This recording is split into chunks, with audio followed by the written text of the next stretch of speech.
തൂതയിലെ പ്രഥമ ജീവകാരുണ്യ സംഘടനയായ തൂത ചാരിറ്റി സെല്ലിന്റെ നേതൃത്വത്തിൽ 1000-ലധികം വീടുകളിൽ പെരുന്നാൾ വിഷു ഭക്ഷ്യക്കിറ്റ് വിതരണം ചെയ്തു.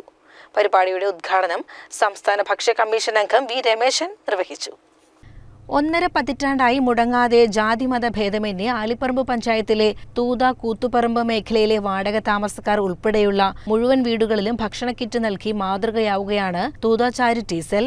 കൂടാതെ ചികിത്സ, കിടപ്പിലായ രോഗികൾ എന്നിവർക്കുള്ള സഹായം, മരണവീടുകൾ സജ്ജീകരിക്കുന്നതിനു വേണ്ടിയുള്ള സാധന സാമഗ്രികൾ തുടങ്ങി നിരവധി ജീവകാരുണ്യ പ്രവർത്തനങ്ങൾ ട്രസ്റ്റ് നടത്തിവരുന്നു.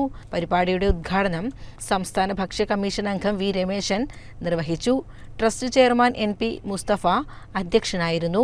ചടങ്ങിൽ charity cell convener CH Nasar, U Ajayan, KN Hanifa, CT Abdu എന്നിവർ സന്നിഹിതരായിരുന്നു. കിറ്റ് വിതരണത്തിന് PK Nasar, KP Muhammad Ali, PK Subramanian, K Hamza, KN Shah Jahan എന്നിവർ നേതൃത്വം നൽകി. CCN പെരിന്തൽമണ്ണ.